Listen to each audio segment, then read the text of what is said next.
안녕하세요. 주토피아 채널의 제이입니다. 오늘은 2020년 6월 개인연금 투자일지에 대해서 알아보겠습니다. 개인연금 투자일지는 매년 400만원씩 세액공제를 위해 개인연금 계좌로 적립식으로 저축을 하고요. 매월 34만원씩 나눠서 적립을 하고 있습니다. 자산배분으로 포트폴리오를 구성을 해서 운영을 하고 있고요. 1개월마다 적립을 하면서 포트폴리오 리밸런싱을 하고 있습니다. 최근 3개월간 올해 수익률에 대해서 간단히 살펴보면 4월 일지를 쓰던 2020년 4월 24일만 해도 S&P 500은 마이너스 10%, 나스닥도 마이너스 4%, 코스피도 마이너스 14% 정도 올해 수익이 나고 있었는데 개인연금 계좌 올해 수익도 마이너스 4% 정도로 다른 지수들에 비해서는 조금 양호한 편이었고 5월달에 반등이 많이 일어나서 거의 90% 정도 회복이 됐던 시기고 나스닥은 올해 수익률이 플러스로 전환했던 시기인데요. 이때 개인연금 계좌도 손해가 거의 회복돼서 마이너스 0.6% 정도의 올해 수익을 기록했고 투자 손익은 마이너스 20만원 정도 기록하고 있었고요. 일지를 쓰기는 현재 2020년 6월 26일에는 나스닥은 전고점을 찍고 올해 수익률 플러스 8.7%를 기록하고 있고 S&P 500은 마이너스 6.8%, 코스피는 마이너스 2.8%로 아직까지 S&P 500과 코스피는 올해 수익률이 마이너스인 상태인데 개인연금 계좌도 아직까지 올해 수익률이 마이너스 1%대를 기록하고 있고 5월보다는 수익률이 좀 떨어졌고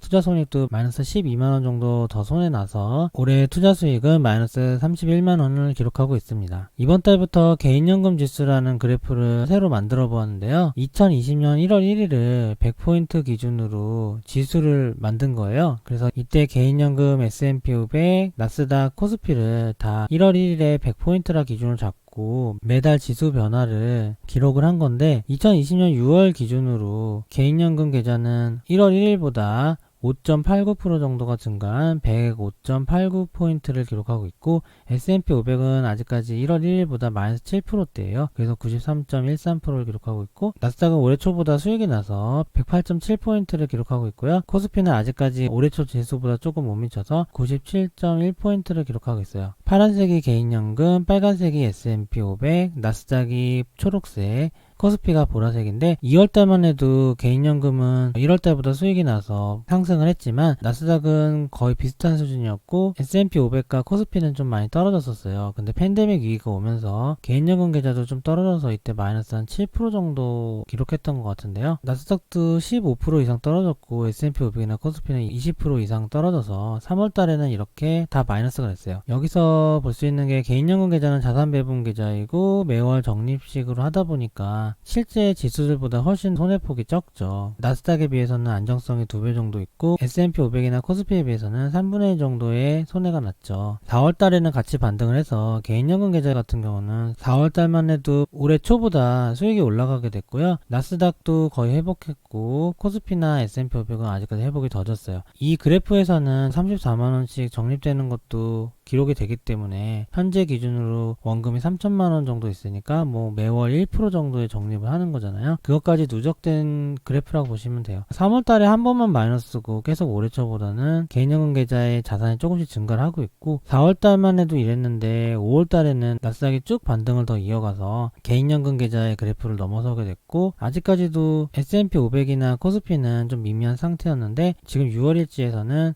개인연금 계좌도 많이 올랐지만 나스닥도 상승폭을 키웠고요. S&P 500은 한 달 동안 회복을 못했네요. 근데 코스피는 S&P 500보다 좀 더 회복하는 상황을 보여주고 있어요. 아무래도 개인연금 계좌의 지수는 누적 지수다 보니까 계속해서 우상을 할 거고 지수들과 단순하게 비교할 수는 없는데 그냥 간단하게 참고도 하고 재미를 위해서 기록을 해본 거예요. 2020년 6월에 개인연금 계좌 수익을 알아보면 현재 평가액은 3,102만원 정도로 전달 대비 플러스 22만원 정도가 계좌 평가액이 올랐고요. 2020년의 연수익은 저번 달보다는 좀 떨어져서 저번 달에 마이너스 0.6%인가 그랬는데 현재는 마이너스 1%, 2020년 손익은 마이너스 31만원을 기록하고 있고 2019년에는 적립식 연수익률로 11.7%의 수익이 났었고 지금 벌써 6월 올해 중반을 넘어서고 있는데 아직까지 마이너스 31만원이라 작년보다 좀 차이가 있죠. 작년에는 6월달에 거의 이 절반 정도 수익은 거뒀던 것 같고 매달 꾸준히 수익을 수익을 냈었거든요. 그리고 지금 6월 이후에 지수들이 조정을 받을 확률이 굉장히 높아지고 있어서 올해 개인연금 수익이 반등하는데 좀 지장이 있지 않을까 그런 생각도 들고 있습니다. 어쨌든 큰 손해는 안 나고 있고 2020년 6월에 적립액은 34만원 적립했고요. 2020년 계좌별 올해 수익률을 비교해보면 개인연금 계좌와 개인연금 계좌가 제외된 연금 이외의 계좌, 여기는 미국 배당 투자일지랑 KRX 금계좌 같은 게 들어가 있어요. 그래서 이 합친 거를 제가 제2계좌라고 지금 유튜브나 블로그에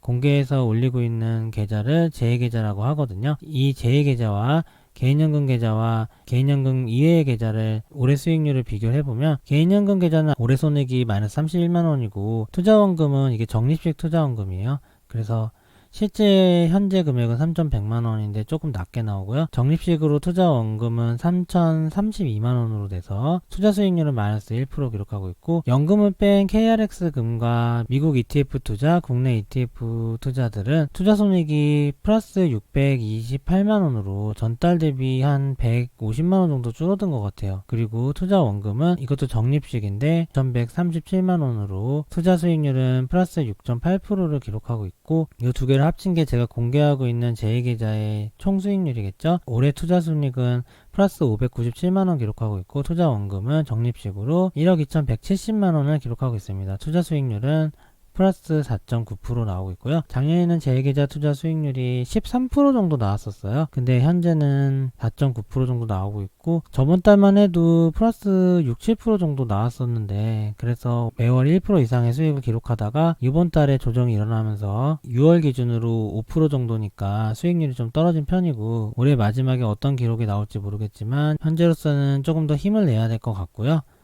포트폴리오 업그레이드는 위험자산이 48%로 전달 대비 2%가 늘었어요. 그리고 안전자산은 마이너스 2%가 돼서 52%를 기록하고 있는데, 연준이 제로금리를 최소 2년 정도 할 수 있다고 했고, 제로금리가 끝나고 금리 인상 사이클이 오면 본격적인 위험자산의 상승장이 시작이 되거든요. 그 전까지는 위험자산은 최소 60% 정도는 맞춰놓을 생각이고, 금리 인상기로 가기에는 아직 멀었죠. 그래서 현재 기준으로는 최종 목표가 50에서 55% 정도 선까지고, 주식이 많이 조정이 일어나는 달에는 위험자산을 많이 늘릴 예정이고요. 주식이 많이 오르는 달에 위험자산을 조금 늘리거나 아니면 쉬어갈 생각이고, 이번 달 종목은 비중 조절이나 교체가 없었어요. 계속 몇 달 동안 한국채를 정리하고 미국채로 옮겨가느라 조금씩 국채의 조정이 있었고, 저번 달에는 위험자산도 두 가지를 교체했죠. 니케이를 선진국 MSCI로 비중을 좀 옮겼고, 그 다음에 다우지수를 정리하고 모트 가치주를 넣었었거든요. 저번 달까지 어느 정도 완료를 하고, 이번 달에는 그냥 특별한 거 없이 적립 후 리밸런싱만 한 편이에요. 개인연금 계좌 자산현황 2020년 6월 26일 기준으로 알아보면, 여기 보면 이제 종목이 있고 종목 수량이 있고 평균 매입가가 있고 현재가 있고 평가손익가, 종목별 손익률이 다 나와 있죠. 특이사항은 타이거 미국채 10년 선물의 수익률이 7, 8% 정도 기록하다가 4.7% 정도로 떨어졌고, 거배당 커버드콜도 좀 오르다가 떨어졌네요. 유로스탁스 배당도 회복이 더딘 것 같고, 니케이가 계속해서 수익을 유지하고 있고, 미국 나스닥이 좀 많이 올랐을 거예요. 이게 비중인데 5월 비중과 6월 비중을 제가 적어봤어요. 파란색은 5월 비중보다 비중이 낮아진 거고, 빨간색은 5월보다 비중이 높아진 건데요. 제가 아까 특별하게 포트폴리오 업그레이드에서 종목 비중 조정을 안 했다고 했잖아요. 제가 6월달에 실제 리밸런싱한 날짜는 6월 15일 정도 되거든요. 그때부터 한 1, 2주가 지난 거죠. 지금 업로드 하는데 시간차가 있어서 그런데, 그때는 이 비중을 일정하게 맞춘 거예요. 그러니까 다 똑같은 비중으로 맞추고 좀 시간이 흐른 거예요. 그러니까 이거 일부러 5%하고 이건 일부러 4.6% 한 게 아니고 다 뭐 4.5% 정도로 맞췄는데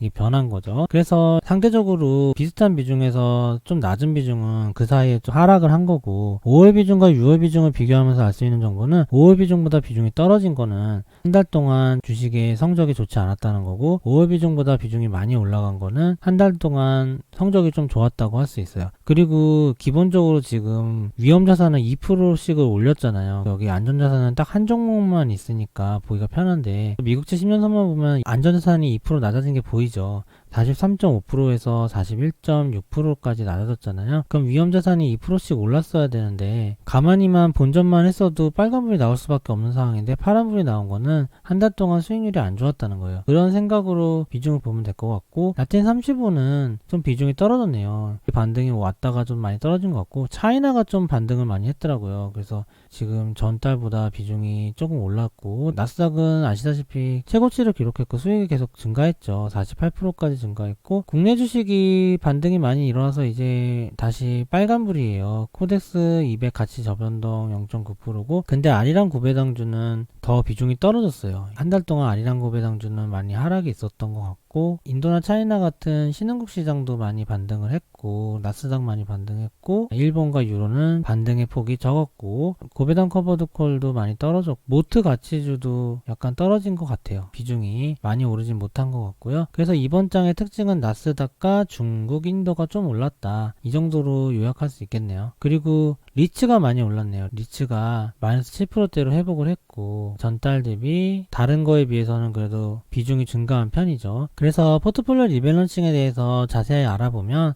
5월달은 이런 식이었어요. 그래서 좀 주식을 산 게 많아요. 5월달만 해도 라틴도 이렇게 많이 샀고, 유로스타트도 많이 샀고, 리츠도 많이 산 거 보이시죠? 그때는 반등이 안 일어났었거든요. 그리고 미국채 10년 선물은 국채를 교체한 거였고, 그리고 이때는 나스닥이 많이 반등해서 나스닥을 판 게 특이사항이네요. 모트는 새로 편입한 거고, 니케이는 반을 줄이고 선진국 MSCI로 넣었었고요. 그래서 기간 매수 매도 금액이 이런 식으로 나오는데, 실현손익은 5월달에는 1.3% 65,000원 기록했었고, 이게 종목 교체라느라고 많은 거죠. 이제 6월달을 비교해드리면 많이 차이가 나요. 6월달 보면 매수 매도 금액 작죠. 이때는 종목 교체 하나도 안 했고 순수 리밸런싱만 한 거예요. 심지어 제가 실수로 매수 매도를 잘못 눌러서 실수로 손해가 난 금액이거든요. 그럼에도 불구하고 30만원, 40만원 밖에 안 되잖아요. 평상시에 리밸런싱만 하면 이 정도밖에 사고 팔지가 않아요. 그러니까 제가 전체 금액이 3,100만원인데 매수 매도가 여기서 실수한 거 빼면 20, 30 정도 한 거니까 매수 매도한 금액이 전체 금액의 1%가 안 되는 거죠. 매달 하는 게. 이게 원래 정상 상황이고,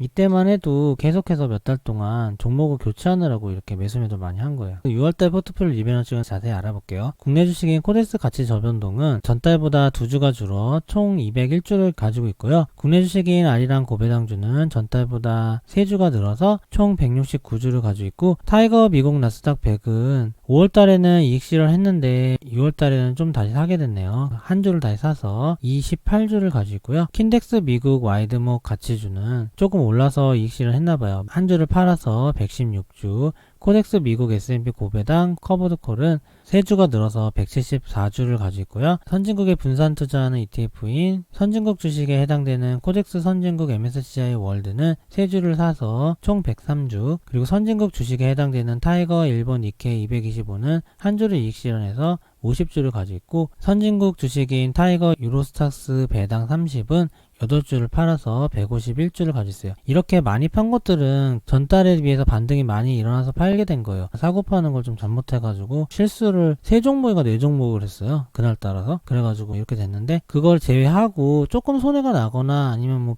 조금 이득이 나거나 거의 0에 가까웠을 거예요. 신흥국 주식에 해당되는 타이거 라틴 35는 26주를 팔아서 272주, 신흥국 주식에 해당되는 타이거 차이나 항생 25는 4주를 사게 돼서 총 46주를 가지고 있고, 신흥국 주식에 해당되는 코세프 인도 니프티 50은 한 주를 사게 돼서 총 68주. 여기까지가 주식이고, 리츠로는 타이거 미국 MSCI 리츠를 하고 있는데요. 2주를 팔아서 총 130주를 가지고 있습니다. 요 왼쪽에 보이는 게 제가 위험자산군으로 포함해서 비중 조절하는 거고, 오른쪽에 있는 이 미국채 10년 선물이 딱 한 종목 있지만 요게 안전자산에 해당되는 거죠. 포트폴리오 업그레이드에서 말씀드렸다시피 안전자산을 낮췄기 때문에 미국채 10년 선물도 팔게 됐죠. 7주를 이익 실현해서 현재 1011주를 가지고 있어요. 6월달에 기간 매수 금액은 32만원, 기간 매도 금액은 40만원. 실수를 빼면 20, 30 정도 될 것 같고, 총 손익 금액은 마이너스 13,000원. 손익률은 그냥 매도금 대비 손익 금액이라 마이너스 3% 나왔다는 거예요. TS에 있는 그대로 적어서 포스팅을 했습니다. 여기까지 2020년 6월 개인연금 투자일지를 마치도록 하고요. 이번 달에는